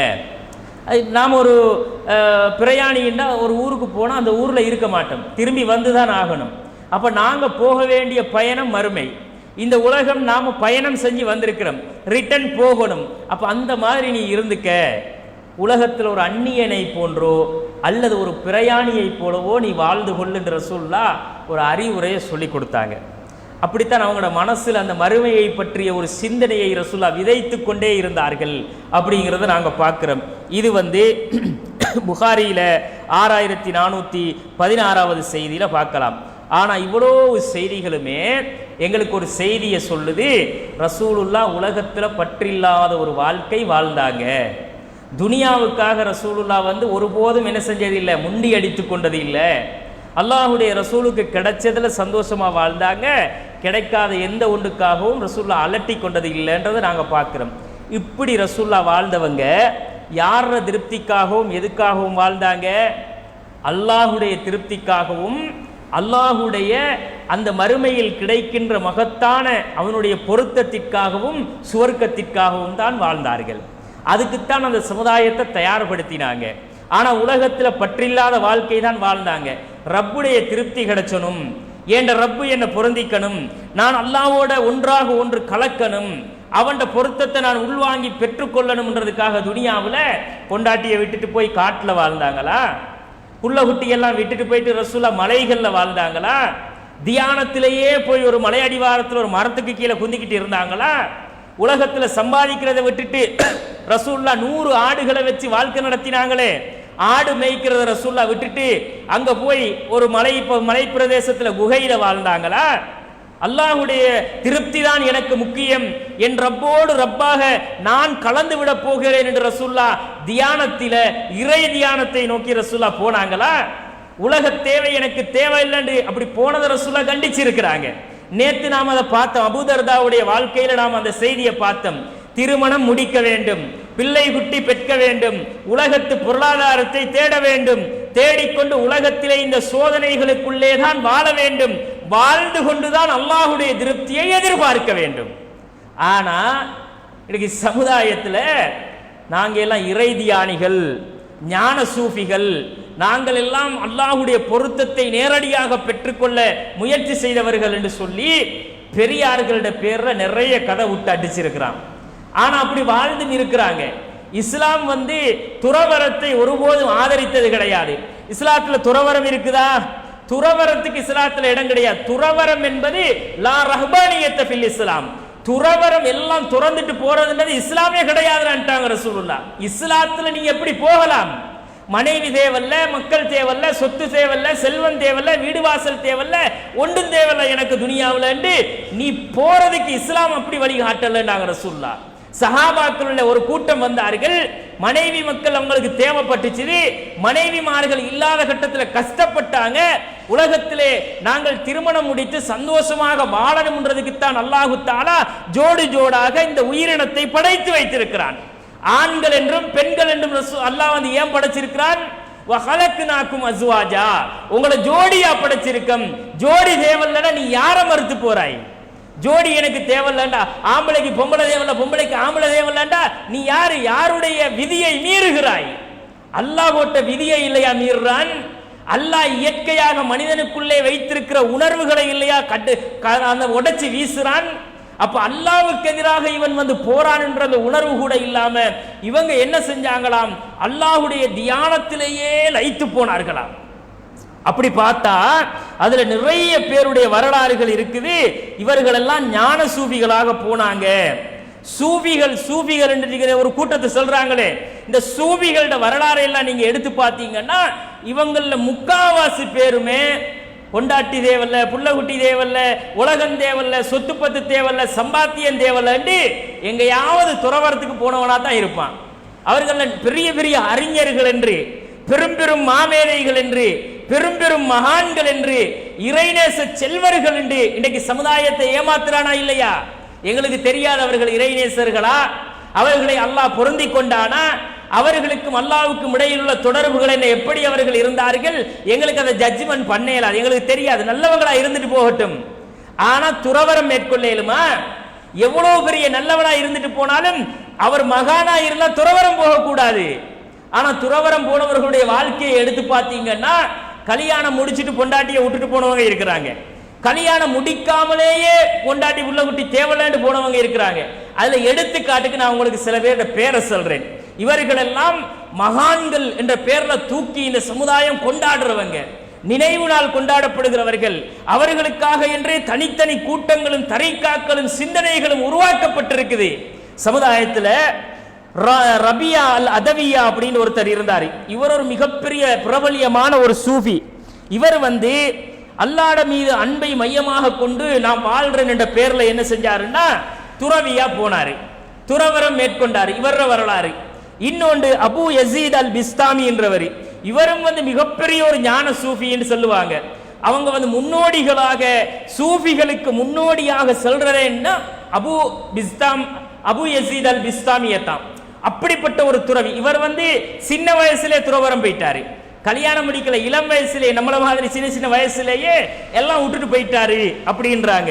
அதே மாதிரி ஜுனைத் அல் பக்தாதி ஒருத்தர் இருந்தாரு, இவரும் துறவரம் மேற்கொண்டாரு. அப்துல் காதிர் ஜீலானியும்பாங்க, இவர் தான் அவுலியாக்களோட தலைவர், அச்சானி, குதுபுல் அக்தாப் அச்சானிகள். இவர் தான் இந்த எல்லா அவுலியாக்களுடையும் மெயின் தலை என்றது இவர் தான். அப்ப இந்த அப்துல் காதிர் ஜீலானி ரஹ்மத்துல்லாஹ் அவங்களும் புள்ள குட்டி பொண்டாட்டி எல்லாம் விட்டுட்டு துறவரம் போயிட்டு திரும்ப சேர்ந்து கொண்டவர், ஆன்மீகத்தை போதித்தவருங்கிறாங்க. இது எவ்வளவு பெரிய மகானா இருந்துட்டு போகட்டும், எங்களுக்கு என்ன, எப்படிப்பா துறவரம் போவாரு? ஒரு மகானாக இருந்தா துறவரம் போயிருவாரா? துறவரம் போய் அல்லாஹ்வுடைய அந்த தியானத்திலே லயித்து அவன் திருப்தியை அவனுடைய அந்த பொருத்தத்தை நாங்கள் பெற்றுக்கொள்ள போகிறோம் என்று அல்லாஹ் பொருந்திக்கிருவானா? அப்படிங்கிறத சிந்திச்சு பார்க்கணும். அதே மாதிரி முஹியுத்தீன் இப்னு அரபிம்பாங்க, இந்த சமுதாயத்தை சீரழிச்சு நாசமாக்கினது இந்த ஆள் தான். லைலத்துல் கத்ர ரமலான்ல இல்ல வருஷம் முழுக்க பார்த்தேன்பா, அல்லாஹ்வை 100 தடவை பார்த்தேன்பா. இந்த மாதிரி இந்த சமுதாயத்தில் விச கருத்துக்களை திணித்து இந்த சமூகத்தை சீரழிச்சது சூஃபி சிந்தனையால இந்த இப்னு அரபி அப்படிங்கிறவர் தான், முஹியுத்தீன் இப்னு அரபி என்றவர். இவரும் ஒரு பெரிய துறவி அப்படிங்கிறாங்க. அப்ப இந்த மாதிரி நீங்க எடுத்து பார்த்தீங்கன்னா இவங்கள நிறைய பேர் துறவிகளாக போனவங்க தான். ஃபார் அன் எக்ஸாம்பிள், உங்களுக்கு ஒரு உதாரணத்தை நான் இந்த துறவிகள்ல ஒரு சப்ஜெக்ட சொல்றேன். இவர் எப்படிப்பட்ட துறவி என்றதை நீங்க டிசைட் பண்ணி பாருங்க. சமுதாயத்துக்கு தெரியாது, அவங்க எல்லாம் ஆன்மீகத்தில் உச்சகட்டம் அடைஞ்சவங்கப்பா, அல்லாவுக்காக தங்களோட வாழ்க்கையை அர்ப்பணம் செஞ்சவங்க, பெரும் பெரும் தியாகிகள். இவங்க எல்லாம் எவ்வளவு பெரிய மகத்தான பங்களிப்பை இந்த தீனுக்கு ஆற்றியவர்கள், தீனை உயிர்ப்பித்தவர்கள் அப்படிம்பாங்க. ஒரு அளவும் கிடையாது. சில விஷயங்களை நல்லது செஞ்சிருப்பாங்க, செஞ்ச விஷயங்களை இஸ்லாம் அங்கீகரிக்காத, அனுமதி கொடுக்காத, ஹராம் என்று தடுத்த, அல்லாவுக்கு எதிராக அவன் கொடுத்த உணர்வுகளை உடைத்தெறிந்து விட்டு அல்லாவுக்கு எதிராக சென்ற ஒரு கூட்டத்தில் உள்ளவங்க தான் இப்படிப்பட்ட சிந்தனையாளர்கள். ஆனா இவங்களைத்தான் இன்றைக்கு சமுதாயம் ஞான சூபிகள், இறை தியானிகள், இறைநேச செல்வர்கள் அப்படிங்கிறாங்க. அல்லாஹ்ட ரசூலை விட இவங்க பெரிய இறைநேச செல்வர்களா? அல்லாஹ்ட ரசூல் எப்படிப்பட்ட இறைநேச செல்வர், எவ்வளவு பெரிய இறை தியானி, அல்லாஹ்வை எப்படி அஞ்சி வாழ்ந்தவர். அவர் கூட என்ன சொன்னார்? அந்த 3 பேர் இந்த மாதிரி முடிவெடுத்த நேரம் புள்ள குட்டி தேவல்ல, கல்யாணம் தேவல்ல, சம்பாத்தியம் தேவல்ல, தொழ போறேன், நோம்பு பிடிக்க போறேன், நீங்களா என்னைய விட பெருசா அல்லாஹ்வை அஞ்சிருவீங்களாடா? நீங்களா அப்படி முடிவெடுக்கலாமா? அவங்க எல்லாம் சஹாபாக்கள். சஹாபாக்களுக்கு பிந்தி வந்தவங்க தான் இந்த வரலாற்றுக்கு சொந்தக்காரர்கள், துறவிகள். அவங்களை விட இவங்க பெரிய ஆக்களா? அவர்களை விட இறைநேசத்தை அடைந்த செல்வர்களா, மகான்களா? சிந்திச்சு பாருங்க, யோசிச்சு பாருங்க. இவங்க எல்லாம் உலகத்தை திறந்துட்டாங்க. உலக பற்றே வேண்டாம், உலக பற்று இல்லாம நீ வாழ்ந்தா நீ சைத்தானா தான் இருக்கணும். அப்படி வாழல அது முஸ்லீம். அல்லாஹ்வுடைய ரசூலை அப்படி வாழலையே. அல்லாஹ்வுடைய ரசூலிடத்தில் பாடம் பயின்ற அருமை தோழர்கள் அப்படி வாழலையே. அப்படி வாழ போகும்போது அல்லாஹ்வுடைய ரசூல் தடுத்தாங்களே. நாங்க யா அல்லாஹ் யா ரசூலல்லாஹ் நாங்க குடும்ப கட்டுப்பாடு செஞ்சுக்கட்டுமா அப்படின்னு கேட்கும்போது, நீ ஏன் குடும்ப கட்டுப்பாடு செய்ய போறாய்? அல்லாஹ் கொடுத்த ரிஸ்கை எடுத்துக்கப்பா அப்படின்னாங்க ரசூலுல்லாஹ். குடும்ப கட்டுப்பாடு செய்யாதேன்டாங்க. இவங்க எல்லாம் விட்டுட்டு போயிருவாங்க. அப்படிப்பட்டவர்களுடைய வாழ்க்கையில ஒருத்தர் தான் அபு யசீத் அல் பிஸ்தாமி என்றவர். இவர் லைஃப் படிச்சீங்கன்னா, நான் சோட்டா சொல்றேன் உங்களுக்கு, நீங்க சர்ச் பண்ணி பாருங்க. இன்றைக்கு கையில தான் எல்லாம் இருக்குது. போயிட்டு அபு யசீத் அல் பிஸ்தாமி வாழ்க்கை வரலாறு என்ன கொடுத்து பாருங்க. அப்படி கட்ட கட்ட கட்ட கட்டன்னு எல்லாம் வந்துடும். தேடி பாருங்க. இவர் அபு யசீத் அல் பிஸ்தாமி என்றவர் 9வது நூற்றாண்டுல, கிறிஸ்துவுக்கு பின்னாடி 9வது நூற்றாண்டுல பாரசீகத்துல பிஸ்தாம் அப்படிங்கிற ஒரு ஊர்ல இவர் பிறந்திருக்கிறார். இவர் என்ன செஞ்சாருன்னு கேட்டா, சின்ன வயசுலேயே அவருக்கு ஒரு ஆன்மீகத்தில் அப்படி ஒரு அளப்பெரிய ஈர்ப்பான். அந்த ஆன்மீகத்துக்குள்ள வந்ததோட இவர் என்ன செஞ்சிட்டாருன்னு கேட்டா, இவர் தண்ட வாழ்க்கையை அல்லாஹ்வுடைய பாதையில நான் அர்ப்பணிக்க போறேன் அப்படின்னு முடிவெடுத்துட்டாராம். முடிவெடுத்து அல்லாஹ்வுடைய பாதையில நான் என்ன அர்ப்பணிக்க போறேன் என்று இவர் இளம் வயசுலேயே கல்யாணத்தை முடிக்காமலே துறவரத்துக்கு போயிட்டாராம். எப்படி கல்யாணம் தேவையில்ல, ஒரு இளவும் தேவையில்ல. அப்படி அந்த சஹாபாக்கள் ஒருத்தர் முடிவெடுத்தாரு, என் லைஃப்ல கல்யாணமே கிடையாதுடா அப்படின்னு முடிவெடுத்தாரு. இந்த மாதிரி இவர் முடிவெடுத்துக்கிட்டு துறவரத்தில் போயிட்டாரு. துறவரத்தை அல்லாஹ்வுடைய இறை நெருக்கத்தை பெற்றுக்கொள்றதுக்காக அவர் துறவர வாழ்க்கையை தேர்ந்தெடுத்து கொண்டாராம். இப்ப இவர் இந்த கூடுதலான வாழ்க்கை பகுதி தியானத்திலையும் தஸ்பீஹு அப்படியே லயிச்சு ஒரு இடத்துல உட்கார்ந்துகிட்டு இருக்கிறது, அல்லாஹ்வை நினைச்சுக்கிட்டே இருக்கிறது, அல்லாஹ்வை பத்தியே சிந்தனையில ஊறி ஊறி ஊறி தியானத்தில் அப்படி இருக்கிறாராம். இருந்தா இது ரொம்ப கஷ்டமான ஒரு கடினமான பாதை தான், இருந்தாலும் அதை தேர்ந்தெடுத்துக்கிட்டாரு அப்படின்ட்டு இவர் இப்படி தியானிச்சு தியானிச்சு இருந்துட்டு கடைசியா ஒரு கொள்கையை சொன்னாரு பாருங்க. அதான் ஹைலைட் கிளைமேக்ஸ். அவர் இருந்துட்டு என்ன பண்ணினாரண்டா, கடைசியா இப்படி தியானம் எல்லாம் உள்ள வாங்கி கொட்டிக்கிட்டு அல் ஃபனாஃபில்லா அப்படின்ற ஒரு கொள்கையை சூஃபிச சிந்தனையை விதைச்சாரு. அல் ஃபனாஃபில்லா அப்படின்ற கொள்கையை இவர் என்ன செஞ்சாருண்டா, இதுதான்டா முக்கியமான கொள்கை, இந்த கொள்கையில தான் வாழணும் அப்படின்ட்டாரு. அல் ஃபனாஃபில்லாண்டா என்ன தெரியுமா? அல்லாவோட ரெண்டு பேரும் ஒன்றரை கலக்கிறது. அல்லாஹ் வேற நான் வேற இல்லை, அல்லாஹ் தான் நான் தான் அல்லாஹ். எப்படி தியானம், எப்படிப்பட்ட துறவி இவருக்கு பெரிய பேர் என்ன? இஸ்லாமிய பெரியார், மகான், ஞான சூஃபி. இவர் அல் ஃபனாஃபில்லா, அல் ஃபனாஃபில்லான்னு சொல்லி அல்லாஹுவோடு நானும் அல்லாஹும் ஒன்றுதான் என்று, அவர் தானும் அல்லாஹும் ஒன்று என்ற அந்த கோட்பாட்டை நிறுவின ஒரு ஆகப்பெரிய சைத்தானே இந்த ஆள் தான். அப்படி சொல்லலுமா? நான் போய் தியானத்தில் இருக்கிறேன், வருஷ கணக்கில் தியானிக்கிறேன், தியானம் செஞ்சு செஞ்சு செஞ்சு இருந்துட்டு இப்ப நான் நினைக்கிறேன், சரி இப்ப நான் அல்லாவோட நான் வேற அல்லாஹ் வேற இல்லை, நான் அல்லாஹ்வுக்குள்ளே போயிட்டேன், அல்லாஹ் எனக்குள்ள வந்துட்டான். இது என்னடா இது? அல்லாஹும் நானும் இரண்டரை கலப்பது, அல்லாஹ்வுக்குள்ளே நான் அழிஞ்சு போறது. இவர் அழிஞ்சு போயிருவாரு, இவர் அழிஞ்சு போனா இவர் அழிய மாட்டாரு, அல்லாஹ்வுக்குள்ள போயிட்டாரு, அல்லாஹ் இவருக்குள்ள வந்துட்டான். சுபஹான் அல்லாஹ். இது ஒரு கொள்கையா? இதுக்குத்தான துறவரம் போறது? இதை விட அந்த மரத்தடியில உந்திக்கிட்டு தஸ்பமணியை உருட்டிக்கிட்டு முனிவருங்கிறானே அவன் கூட அப்படி சொல்றவன் இல்லை. இவங்க இஸ்லாத்தில வேற வச்சு சீரழிச்சவங்க. இவங்க இஸ்லாத்தை இப்படி இருந்து கொண்டு என்ன செஞ்சாங்கன்னா, இது நாங்க அல் ஃபனாஃபில்லா அப்படின்னா, ஃபனாஃபில்லாவுல 3 வகை இருக்குது. அந்த 3 வகை என்னன்னு கேட்டா, அல் ஃபனாவுல் அஃபால் அப்படின்னு சொல்லுவாங்க. அல் ஃபனாவுல் அஃபால்ண்டா எங்கட செயல்பாடு எல்லாம் அழிஞ்சு நாங்க செய்யறது அல்லாஹ் செய்யறதா மாறிடும். அல்லாஹ் தான் இப்ப செய்யறான். நாம் பிடிக்கிறது, பார்க்கிறது, பேசுறது எல்லாமே என்னன்னா எனக்குள்ள அல்லாஹ் வந்துட்டான்.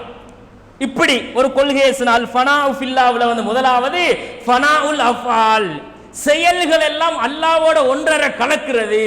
நீ இப்ப பிடிச்சா அல்லாஹ் பிடிக்கிற, பேசினா அல்லாஹ் பேசுற, பார்த்தா அல்லாஹ் பார்க்கிற. இப்படி ஒரு மனுஷனுக்கு அல்லாஹ் வருவானாடா? அல்லாஹ் மனுஷனுக்குள்ள வருவானா? மனுஷன் அல்லாஹ்வுக்குள்ள போகலுமா? இந்த கொள்கைக்கு பெயர், இன்னொரு பேர் சொல்றேன்டா, என்ன தெரியுமா சகோதரர்களே? அல்லாஹ்வோட இரண்டரை கலத்தல் என்றது என்னண்டா, வஹ்தத்துல் வுஜூத். எல்லாம் அல்லாஹ் தான், நீ வேற நான் வேற இல்லை, நானும் நீயும் அல்லாஹ் தான் அப்படின்ற கொள்கைக்குள்ள இவர் ஒரு தடவை என்ன பண்ணினாராம், அல்லாஹ்வை கனவுல கண்டாராம். எம்புட்டு பெரிய பொய்யனா இவன் இருப்பான், யோசிச்சு பாருங்க. எவ்வளவு பெரிய பொய்யனா இவன் இருக்கணும். அல்லாஹ்வை கனவுல கண்டாராம். அல்லாஹ் கனவுல வாராம், கேட்கிறானாம், அல்லாஹ் ஏன்பா இந்த அவர் சொன்னதிலேயே பிரபல்யமான அவருடைய வார்த்தைன்னு அவங்களோட புத்தகங்கள் எழுதி வச்சிருப்பாங்க இதைத்தான். அப்ப அல்லாஹ்வை கனவுல கண்ட உடனே அல்லாஹ் கேட்கிறான், ஏன்பா இந்த துனியாவில் நீ வேற எதையாச்சும் விரும்புறியா அப்படின்னு கேட்கிறான். கேட்கும்போது என்னை தவிர வேறு எதையும் நான் விரும்பவில்லை, என்னை தவிர வேறு எதையும் நான் அறியவில்லை அப்படின்றாராம். நான் என்னத்தான் விரும்புகிறேன், என்னை தவிர துனியாவில் வேறு ஒன்றும் இல்லைன்னு நான் நினைக்கிறேன் அப்படின்றாரு. அப்படின்னா என்னண்டா, டோட்டலாக இப்போ எல்லாம் எனக்குள்ள நான் மொத்தமாக உனக்குள்ள வந்துட்டேன். எப்படி கொள்கை? இப்படி சொல்றாரு. இவரெல்லாம் துறவின்னு பேரை வச்சு கொண்டு சமுதாயத்தை சீரழித்தவர்கள் தான் இவர்கள், துறவிகள், மகான்கள்ன்றாங்க. அல்லாஹ்வுடைய ரசூலே இப்படி போகலையடா. சஹாபி, எந்த சஹாபியாவது துறவரம் போய் துறவரத்தில் இப்படியெல்லாம் கருத்து சொன்னாரா? நான் தான் அல்லாஹ், அல்லாஹ் தான் நான் அப்படின்னு எங்கேயாவது போய் எந்த சஹாபியாவது துறவரத்தில் ஈடுபட்டவங்க சொன்னாங்களா? யாரு சொன்னாங்க?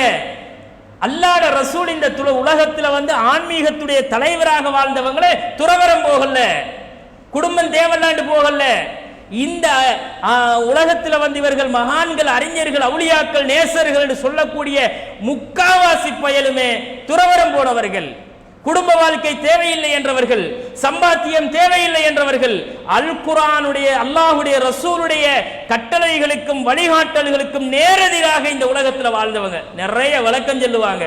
அவங்க துறவரம் போனது, நீங்க அப்படி வாழலுமா? நாங்க வாழ மாட்டோம், எங்களுக்கு அந்த வாழ்க்கை தேவையில்லை. ஏன் தெரியுமா? எங்களுக்கு இஸ்லாம் அப்படி வழிகாட்டவும் இல்லை. இஸ்லாமியர்கள் அப்படியா வழிகாட்டுது? வழிகாட்டல்ல. எனவே கண்ணியத்திற்குரியவர்களே, இப்படி துறவரத்தை அல்லாஹ்வுடைய ரசூல் ஒருபோதும் ஆதரித்ததில்லை. ஆனா பற்றில்லாத வாழ்க்கை வாழ்ந்தார்கள். இவங்க பற்றில்லாத வாழ்க்கை வாழ போறோம்னு சொல்லிட்டு ஓவரா எக்ஸ்ட்ரீமா போயிட்டாங்க.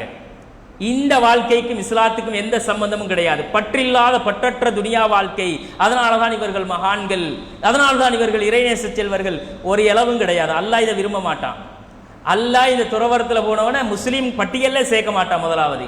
ஆனால் ஒரு சில நல்லறிஞர்கள், புகாரி இமாமை போன்றவர்கள், புகாரி இமாமை போன்ற ஒரு சில அறிஞர்கள் தங்களை இந்த ஹதீஸ்களை தொகுப்பதற்காக இஸ்லாத்திலே தங்களை அர்ப்பணித்துக் கொண்டு அல்லாஹுக்காகவே தங்கள் வாழ்க்கையை அர்ப்பணம் செய்த சில பேர் இருக்கிறார்கள். அல்லாஹ் அவர்களை பொருந்தி கொள்ளட்டும். புகாரி இமாம் கூட கல்யாணம் முடிச்சு வாழல தெரியுமா? அவர் துறவர வாழ்க்கைக்கு போகலானா, துறவரத்தை அவர் ஆதரிக்கவும் இல்லை. ஆனால் கல்யாணம் முடிக்காமலே மௌத்தாயிட்டாரு. ஹதீஸ்களை தேடி ஹதீஸ்களை மக்கள்கிட்ட அல்லாஹ்வுடைய ரசூல் சுன்னாவை கொண்டு சேர்க்கணும்ன்றதுல தன் வாழ்க்கையை அர்ப்பணிச்சுக்கிட்டவர். அப்ப அல்லாஹ்வுடைய ரசூல் ஸல்லல்லாஹு அலைஹி வஸல்லம் அவர்கள் சொல்கிறார்கள், அன்னிகாஹு மின் சுன்னத்தி, திருமணம் என் வழிமுறை. ஃபமன் ரகிபான் சுன்னத்தி ஃபலைஸ மின்னி, இதை எவன் புறக்கணிக்கிறான் அவன் என்னை சார்ந்தவன் இல்லை. புறக்கணிச்சிட்டு போன இவர் யாரு? அல்லாஹ்வுடைய ரசூல் சுன்னாவில் இருந்தவரா? துறவிகள் சுன்னாவில் இருக்கேலுமா? அப்ப எனவே கண்ணியத்திற்குரியவர்களே, இஸ்லாம் இந்த உலகத்திலே உலக பற்றில்லாத வாழ்க்கையை சொன்னாலும் அந்த பற்றற்ற வாழ்க்கையை துறவரமா போன்னு சொல்லலை. உலகத்தில் இருக்கிறத வச்சுட்டு வாழ்ந்துட்டு துனியாவில் இருந்து போ, அல்லாஹ்வுடைய திருப்தியை இதுக்குள்ளே இருந்து பெற்றிருக்க என்று சொல்லுகிறது. துறவரம் போய் அல்லாஹ்வுடைய திருப்தியை பெற முடியாது. அது அந்நிய கலாச்சாரம். அப்படி போனவர்கள் எல்லாம் அல்லாஹ் ரசூலுக்கு எதிராக போனவர்கள். அவர்களுக்கும் இந்த இஸ்லாத்துக்கும் எந்த பங்கும் இல்லை என்று இஸ்லாம் சொல்லுகிறது. எனவே கண்ணியத்திற்குரிய சகோதர சகோதரிகளே, இஸ்லாம் என்பது பற்றில்லாத வாழ்க்கையை சொன்னாலும் உலகத்து பற்று ஒரு மனிதன் வாழுகிற வரைக்கும் இருப்பதை கொண்டு வாழுகிற பற்று இருந்தே ஆக வேண்டும்ங்கிறத கவனத்தில் வைங்க. இன்ஷா அல்லாஹ் நாளைய தினம் இதனுடைய தொடர்ச்சியை நாம் தொடராக பார்க்கலாம். வாஹிரு தஅவானா அல்ஹம்துலில்லாஹி ரப்பில் ஆலமீன். அஸ்ஸலாமு அலைக்கும் வரஹ்மத்துல்லாஹி வபரகாத்துஹு.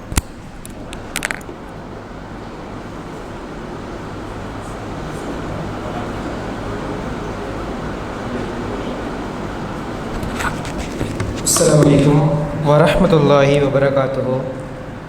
மறுமையை நோக்கி என்ற தலைப்பிலே நாளாந்தம் நாம் பல முக்கியமான விடயங்களை படித்து வருகின்றோம். அந்த அடிப்படையில் இன்றைய தினம் இந்த மறுமை சம்பந்தமாக நபிகள் நாயகம் ஸல்லல்லாஹு அலைஹி வஸல்லம் அவருடைய கண்ணோட்டம் எவ்வாறு இருந்தது, அவருடைய வாழ்க்கை எவ்வாறு அமைத்து கொண்டிருந்தார்கள் என்ற பல விடயங்களை நாம் கற்றுக்கொண்டோம். சிலோன் தவ்ஹீத் ஜமாத்தினுடைய மாலியாவத்தை கிளையினால் ஏற்பாடு செய்யப்பட்டிருக்கக்கூடிய கேள்விபதில் நிகழ்ச்சியாக்கான நேரம் இது. இன்றைய பயான் நிகழ்ச்சியிலிருந்து 3 கேள்விகள் கேட்கப்படும். இந்த கேள்விகளுக்கான பதில்களை இஃப்தாருக்கு முன்னதாக நம்முடைய வாட்ஸ்அப் இலக்கங்களுக்கு அனுப்பி வைக்கிறோம்.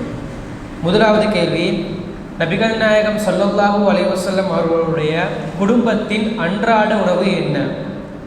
ரசூலுல்லாஹ்ட குடும்பத்தில் அன்றாட உணவு என்ன? இரண்டாவது, எதனை சிறந்த உணவு என்று நபிகள் நாயகம் ஸல்லல்லாஹு அலைஹி வஸல்லம் அவர்கள் புகழ்ந்து கூறினார்கள்? எதனை சிறந்த உணவு என்று நபிகள் நாயகம் ஸல்லல்லாஹு அலைஹி வஸல்லம் அவர்கள் சிறந்து சாப்பிட்டார்கள்? மூன்றாவது கேள்வி, ஃபனாஃபில்லா என்ற கொள்கையை கொண்டிருந்த துறவியார்? ஃபனாஃபில்லா என்ற கொள்கையை கொண்டிருந்த பின்பற்றக்கூடிய அந்த துறவியின் பெயர் என்ன? இந்த 3 கேள்வி தான் இன்றைய நாளுக்கான கேள்வி. இந்த கேள்விகளுக்கான பதில்களை இஃப்தாருக்கு முன்னதாக அனுப்புங்க. அடுத்ததாக சிலோன் தவ்ஹீத் ஜமாத் மாலியாவத்தை கிளையினால் ஏற்பாடு செய்யப்பட்டிருக்கக்கூடிய பெண்களுக்கான நாளாந்த பயான் நிகழ்ச்சி நாளைய தினமும் காலையில் 10 மணியில இருந்து 11:30 மணி வரைக்கும் நடைபெறும். அதுக்கும் கலந்து கொண்டு பயன்பெற்றுக் கொள்ளுமாறு கூறி முடித்துக் கொள்கிறேன். அஸ்ஸலாமு அலைக்கும் வரஹ்மத்துல்லாஹி வபரகாத்துஹு.